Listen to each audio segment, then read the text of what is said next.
साथियों नमस्कार, स्वागत है आपका अपने चैनल सक्सेस जंक्शन एक कदम सफलता की ओर। और हम लेकर के आ गए हैं आपके लिए मिशन एमपी एग्जाम्स, यानी कि एमपी की परीक्षा में 2012 से अब तक पूछे गए कुछ अजब गजब प्रश्न, यानी कि जो एग्जाम में कंपटीशन क्रिएट करते हैं उन प्रश्नों से हम आपको रूबरू कराएंगे। 2012 से अब तक किस तरह के प्रश्न एमपी एग्जाम में एमपी जीके से पूछे गए हैं। ठीक है, तो आइए सीधे बिना समय गवाए हुए चलते हैं प्रश्न नंबर 1 की ओर।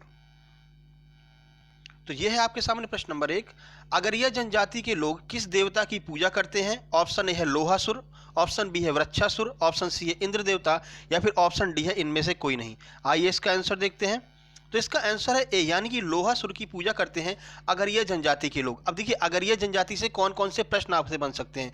तो पहला प्रश्न तो यही बनेगा कि अगरिया जनजाति किस जाति की उपजाति है, किस जनजाति की उपजाति है। तो इसका सही आंसर होगा गोंड जनजाति की उपजाति है अगरिया जनजाति। ठीक है, अगरिया जनजाति के लोगों का काम क्या होता है? तो ये क्या करते हैं, कच्चे लोहे को पिघला करके धातु बनाते हैं। और ये अब से नहीं, अंग्रेजों के जमाने से ऐसा करते आ रहे हैं, इसलिए इनका नाम भी अगरिया ही पड़ा है। इनके और देवता कौन कौन से हैं? तो दूल्हा देव और भूरा देव, ये जो दो देवता हैं वो भी महत्वपूर्ण देवता है किसके? अगरिया जनजाति के हैं। ठीक है, इन्हें गोंड जनजाति का अंश माना गया है, याद रखिएगा, क्योंकि उपजाति जरूर पूछ ली जाती है। तो अगरिया जो जनजाति है वो गोंड जनजाति की उपजाति है। ठीक है, चलिए प्रश्न नंबर 22 की ओर चलते हैं।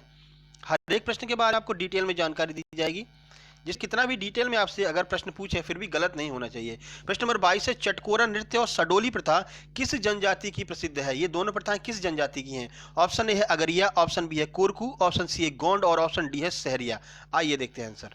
आंसर है बी, यानी कोरकू जनजाति की चटकोरा नृत्य और सडोली प्रथा, ये दोनों जो प्रथा हैं वो कोरकू जनजाति की हैं। अब कोरकू जनजाति की बात कर लेते हैं। तो देखिए, कोरकू जनजाति जो है वो कोरबा जनजाति की उपजाति मानी जाती है। तो याद रखिएगा, कोरकू जो है वो कोरबा जनजाति की उपजाति है। और इन्हें एक और नाम से जाना जाता है, इन्हीं को मुसाई भी कहा जाता है। तो मुसाई किसे कहा जाता है? तो इन्हीं यानी कोरकू को ही मुसाई भी कहा जाता है। एक पाए कहा जाते हैं तो मध्य प्रदेश की सतपुड़ा पर्वतमाला जो है वहां पर पाए जाते हैं। इनकी भाषा जो है वो कोरकू भाषा होती है। ठीक है, सतपुड़ा पर्वतमाला की बात कर लेते हैं तो अपना जो उधर वाला एरिया हो जाता है, जहाँ जैसे अमरकंटक है, जहाँ से नर्मदा होकर के बहती है, वो पूरा सतपुड़ा के एरिया में आ जाता है। ठीक है, सतपुड़ा पर्वत श्रृंखला के एरिया में। तो यहाँ पर पाए जाते हैं आपके कोरकू, और ये कोरबा जनजाति की उपजाति है, याद रखिएगा, महत्वपूर्ण यह प्रश्न है।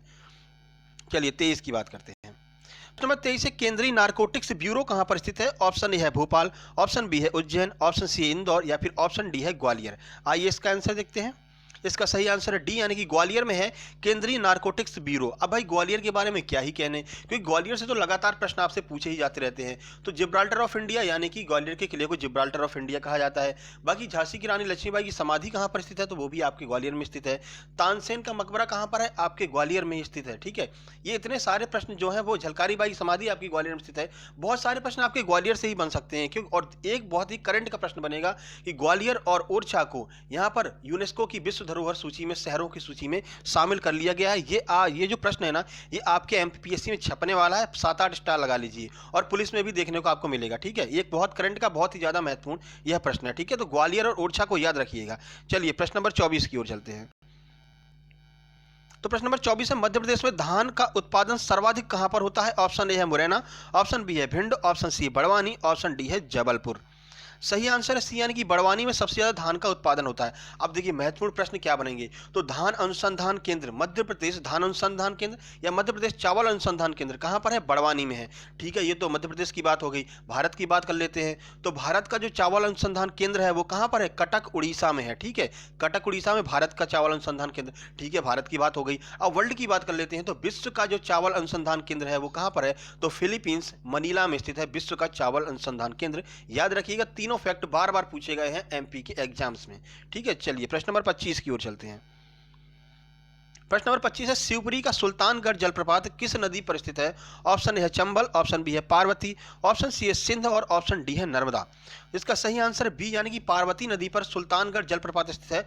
कुछ दिनों पहले यह न्यूज में भी रहा था कि यह एक पर्यटक स्थल है। पहली बात तो ग्वालियर से लगभग 36 से 37 किलोमीटर की दूरी पर ही आपको देखने को मिल जाता है। और यहाँ पर कुछ दिनों पहले दुर्घटना हो गई थी, कई सारे पर्यटक जो है वो जल के बहाव में बह गए थे। तो आप उस वजह से वो जो है न्यूज में आ गया था। तो सुल्तानगढ़ झरना कहाँ पर स्थित है? तो शिवपुरी में स्थित है, और पार्वती नदी के ऊपर स्थित है। यह भी आपको याद रखना है। चलिए प्रश्न नंबर 26 की बात कर लेते हैं। तो प्रश्न नंबर 26 है, गजरा राजा चिकित्सालय महाविद्यालय जो है स्थापना कब की गई थी इसकी, गजरा राजा चिकित्सा महाविद्यालय की, और ये कहाँ पर है? ऑप्शन ए है 1964, ऑप्शन बी है 1946, ऑप्शन सी 1977 या फिर ऑप्शन डी है इनमें से कोई नहीं। आंसर की बात करते हैं तो 1946 बिल्कुल सही आंसर है। गजरा राजा की बात कर लेते हैं तो गजरा राजा चिकित्सा महाविद्यालय ग्वालियर में स्थित है, ठीक है। और ये अभी न्यूज़ में क्यों रहा है, तो अभी जो शुगर के मरीज होते हैं, डायबिटीज़ के जो मरीज होते हैं, उनके लिए एक दवाई का निर्माण किया है यहाँ पर गजरा राजा चिकित्सा विद्यालय में। कैसी दवाई है, तो जैसे कि शुगर वाले जो मरीज होते हैं उनको चोट लग जाती है तो उनके घाव भरने में बहुत समय लग जाता है। तो अभी हाल ही में एक दवाई का निर्माण यहाँ के प्रोफेसर के द्वारा किया गया है और बहुत महत्वपूर्ण यह प्रश्न बनेगा, परीक्षा में पूछा जाएगा, ठीक है। तो जो आपके डायबिटीज़ के मरीज हैं उनके लिए दवाई का निर्माण अभी हाल ही में कहाँ पर किया गया है, तो गजरा राजा चिकित्सा विद्यालय में ही किया गया है, याद रखिएगा, महत्वपूर्ण यह फैक्ट है। चलिए 27 की ओर चलते हैं। प्रश्न नंबर 27 है, मुख्यमंत्री शिवराज सिंह चौहान ने बुधनी में अपना पहला चुनाव कब लड़ा था? ऑप्शन ए है 1990, option B 1992, option C 1993, option D है 1980। आइए देखते हैं इसका आंसर। सही आंसर ए यानी कि 1990 में मुख्यमंत्री शिवराज सिंह चौहान ने बुधनी में अपना पहला चुनाव लड़ा था। प्रश्न पूछा जाएगा कि बुधनी कहां पर स्थित है, तो सीहोर जिले के अंतर्गत बुधनी आता है और ये मुख्यमंत्री शिवराज सिंह चौहान का जो है आपका जो है चुनाव क्षेत्र है, यहाँ पर वो चुनाव लड़ते हैं, ठीक है।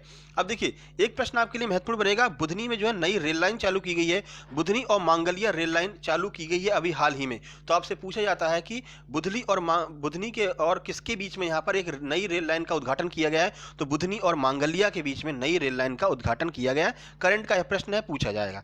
चलिए प्रश्न नंबर 28 की ओर चलते हैं। प्रश्न नंबर 28 है, मध्य प्रदेश में सर्वाधिक शहद का उत्पादन कौन सा जिला करता है? ऑप्शन ए है भिंड, ऑप्शन बी है मुरैना, ऑप्शन सी है सीहोर, ऑप्शन डी है रीवा। आंसर की बात करते हैं तो सही आंसर बी यानी कि मुरैना में सर्वाधिक शहद का उत्पादन होता है। और भिंड और मुरैना को सुनहरा जिला भी कहा जाता है। क्यों? क्योंकि सुनहरा जिला नहीं, मतलब पीला जिला, सॉरी माफ कीजिएगा, पीला जिला कहा जाता है। क्यों कहा जाता है? क्योंकि भिंड और मुरैना में सर्वाधिक सरसों का उत्पादन होता है, ठीक है। तो तिलहन तेल सरसों का सबसे ज्यादा कहां पर पाया जाता है? मुरैना में पाया जाता है। अब देखिए मधुमक्खियां जो है फूलों से ही रस ग्रहण करती हैं शहद बनाने के लिए, इस वजह से आप ऐसे भी याद कर सकते हैं कि मुरैना में सबसे ज्यादा यहाँ पर सरसों का उत्पादन होता है, इसलिए मुरैना में ही सबसे ज्यादा शहद का उत्पादन भी होता है, याद रखिएगा, ठीक है। तो सही आंसर है बी यानी शहद का उत्पादन सर्वाधिक मुरैना जिला में होता है। मुरैना जिला से एक प्रश्न आपसे पूछा जाता है कि जो नागा जी का मेला है वो कहाँ पर लगता है? हर एक परीक्षा में आपकी जो व्यापम की हर एक परीक्षा में किसी न किसी शिफ्ट में पूछा गया है। तो नागा जी का मेला मुरैना जिले के पोरसा तहसील में लगता है, याद रखिएगा। यहाँ पर एक नागा जी तालाब भी है, ये भी आपको याद रखना है, क्योंकि देखिए अटपटे प्रश्न पूछ लिए जाते हैं आपसे, यही पूछ लिया जाएगा नागा जी तालाब कहाँ पर स्थित है, ठीक है। तो आपको बता देना है मुरैना जिले के पोरसा तहसील में नागा जी तालाब स्थित है। चलिए प्रश्न नंबर 29 की बात कर लेते हैं।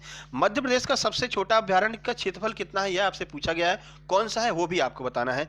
ऑप्शन है 3.90 वर्ग किलोमीटर, ऑप्शन बी है 2.365 वर्ग किलोमीटर, ऑप्शन सी है 4.20 वर्ग किलोमीटर, ऑप्शन डी है इनमें से कोई नहीं। आंसर तो दिखाई दे रहा है, कोई बात नहीं, आंसर इसका है सही बी यानी कि 2.365 वर्ग किलोमीटर है मध्य प्रदेश के सबसे छोटे अभ्यारण्य का क्षेत्रफल। और ये सबसे छोटा अभ्यारण्य है कौन सा, तो राला मंडल अभ्यारण्य जो है वो सबसे छोटा अभ्यारण्य है। कहां पर स्थित है, तो इंदौर में स्थित है राला मंडल अभ्यारण्य। क्षेत्रफल कितना है? 2.365 वर्ग किलोमीटर, याद रखिएगा। चलिए अब नंबर 30 की ओर चलते हैं। मध्य प्रदेश में बैम्बू सेंटर कहां पर स्थित है? ऑप्शन ए है इंदौर, ऑप्शन बी है ग्वालियर, ऑप्शन सी है शिवपुरी और ऑप्शन डी है भोपाल। आंसर की बात करते हैं, बिल्कुल सही आंसर है डी यानी कि मध्य प्रदेश में जो बैम्बू सेंटर है वो आपका भोपाल जिले में स्थित है। और मध्य प्रदेश सरकार के द्वारा ही एक मिशन चलाया गया था, बैम्बू मिशन, ठीक है। मध्य प्रदेश बैम्बू मिशन, ये मध्य प्रदेश सरकार के द्वारा चलाया गया था। और ये अभी जो बिहार एसआई का एग्जाम हुआ है वहां पर पूछा गया था कि किस एक राज्य के द्वारा बैम्बू मिशन चालू किया गया है। तो याद रखिएगा मध्य प्रदेश राज्य सरकार के द्वारा बैम्बू मिशन चालू किया गया। बैम्बू का मतलब समझ रहे हैं ना, बांस से इसका मतलब है। और सबसे ज्यादा जो जंगल है, जो वन है, वो मध्य प्रदेश में ही पाए जाते हैं। और इस तरह से आप याद रख सकते हैं कि बैम्बू मिशन मध्य प्रदेश सरकार के द्वारा चालू किया गया है। और बैम्बू सेंटर कहां पर है, तो भोपाल में स्थित है बैम्बू सेंटर। ग्वालियर में कुछ दिनों पहले यहां पर एक बैम्बू होटल भी बनाया गया था, बैम्बू पार्क बनाया गया था, ठीक है। तो वो भी आपको याद रखना, हो सकता है पूछा जा सकता है, क्योंकि देखिए व्यापम वालों का कोई भरोसा नहीं, कहीं से भी छोटे छोटे प्रश्न पूछे जा सकते हैं, ठीक है। तो ये आपके महत्वपूर्ण प्रश्न थे जो अभी तक की परीक्षाओं में आए थे और जो आगामी परीक्षा MP police, MP SI, MP PSC और एमपी पटवारी अन्य सभी परीक्षाओं में आने की जिनकी संभावना है। डेली ऐसी वीडियो आपको मिलती रहेगी। अगर ये वीडियो पसंद आई हो तो वीडियो को लाइक कर दीजिए, दोस्तों को शेयर कर दीजिए और चैनल को सब्सक्राइब कर लीजिए, क्योंकि डेली ऐसी वीडियो आपके पास आती रहेगी।